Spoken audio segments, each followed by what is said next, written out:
Alright guys, I'm here with Pack Motor doing the developments for the auto navigation and GPS navigation. I wanted to give an update since my last video. I got a haircut, so you can probably tell that. I also received all the parts I needed in the mail. I was working on it since this afternoon, 6 p.m. on Saturday, but it's like 2:05 a.m. and I got it working. I'm pretty happy. I can't believe it. And I have my flight controller here heading in a certain direction because my flight controller, I just mounted it to this capo that I have and a little eraser to give it some cushion because I needed something that would stay in a certain position when I set it on my desk and have this thing work. Well, I can do it. I'll show you right now. I have to turn this thing off. Plug this in. You can see that they did the first three beeps, but it didn't initialize the motors because for the motors to get initialized,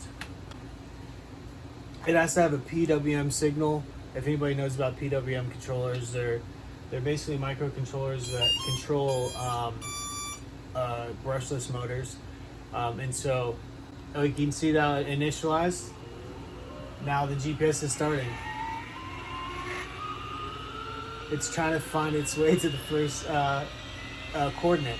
And I actually, in my course right now, it's just got 3 coordinates. I put one like in this direction, right towards where I have my corner of my yard, and then over into the middle of the driveway, and then over to the other side of the house. And so I know the way I'm facing right now is actually going to the first point. And if I turn the flight controller to the direction that I know where the first coordinate is, I'll do it right now. You'll hear the motors will start to slow down on one side. The other side's continuing to going because that's the left side of the boat. And now the right side is going to speed up because now it knows it's going to be heading into a straight on direction. And so both motors are going to be going in forward. So basically, I turned it really fast right there, but it's programmed to go slow so that the motors don't get interrupted or jump. But I'll speed that up. So basically, both motors are going in full speed right now, going towards the first GPS coordinate. And say I got hit by a whale and I got knocked left. Well, it's trying to correct now. This motor's going to slow down because it wants more thrust on that side. It's differential thrust. And so it's trying to say, give me more power this way so I can go back. And so now it's basically saying it just act like it's working and it's turning the boat now. You'll hear that the motor now starts to go back into the right direction and speed up. And all that's happening over here.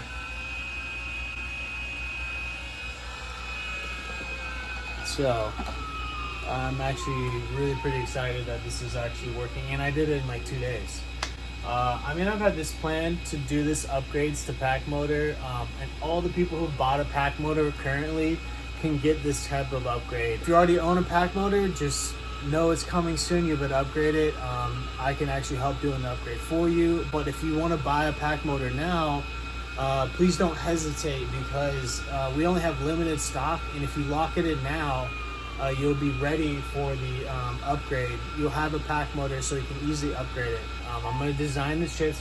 So this is me prototyping the whole thing, but once I finally get it all working, I'm going to send these designs that I come up with, put all the schematics on the computer and on the layouts to my manufacturer. They'll be able to condense it into one small chip. Then that chip can then be inserted right into the main board. Here, I have an example of the chips. No, I don't actually have them on my desk. They're in the back of the warehouse. But I can. These chips are here are going to be upgradable with all this technology right here. The next thing I'm going to do, you got to watch out for me. I'm going to YouTube me actually testing this in the water, so it's legit, and then put this onto a kayak and get out there and set up my waypoints. That's how I actually developed the first one with all the joystick controllers. This was a joystick control originally. See, joysticks. This is how I designed everything. I want to take a moment just to show off the remote. I mean, it's super cool. Look, we even got a rubber grip where the pack motor symbol is. I'm trying to keep going towards the bears because I don't feel like stopping right now. I'll show you. But like I can course correct, you know, super easy. And it's all sealed now. You can see that the actual rubber goes all the way up to the joystick and all the way around. And that rubber on the outside actually seals the cap and the back, and so it's super cool for using the joystick now. And so, you know, if I want to just steer right into this piling, I can, but I want to avoid that. What I can do is enable cruise control by pressing this button here. And now it went green. I can set the remote down. And our manufacturer, they know what kind of technology it takes to make these things, and they check the designs, and then they know how to use the best practices, the best technologies to replicate what I designed into a completed circuit board that can be pumped out like in a manufacturing line at scale.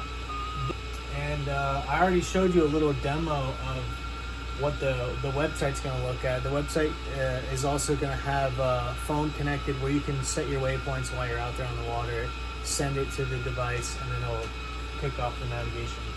But this was the hardest part, getting this done, but I got it done in a couple days. I'm lucky. Shout out to Clayton. You know who you are, the real Clayton. That's a joke, but what I'm saying is I found a few videos on YouTube that just like rocketed me to the next level so quick. Like I was able to follow a couple, you know, everybody has like videos on each individual part, but this one guy kind of put a bunch of stuff together, and it made my job just so much easier to get started.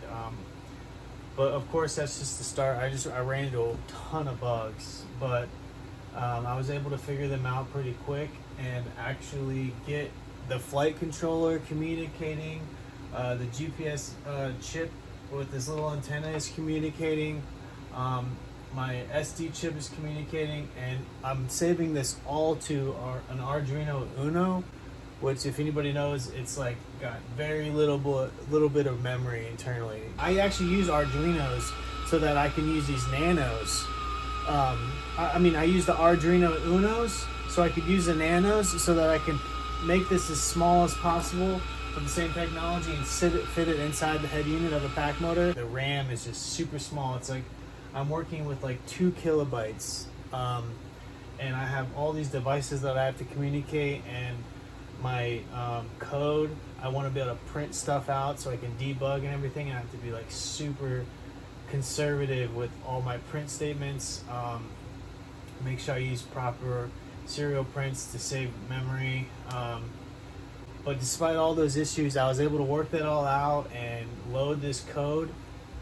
You can see I have it actually running right now. I don't know if you can see through the video, but it's running right now, and where I could turn it by hand, and you can see if I'm turning it that my heading is now here. Let me move the camera over.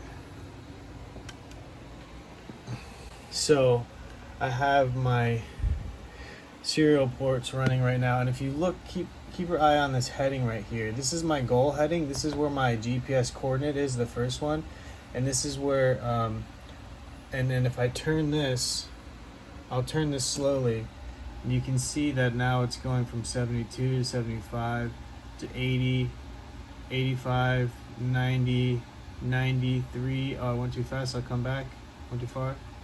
So now I hold it here, it's going to the goal heading, and that's, if I pop it all the way back, you can see it drop down. So that's really cool. That's the flight controller working in action, and I can actually hook up the motors to it and hook up my GPS coordinates. So look out for that. Check packmotor.com.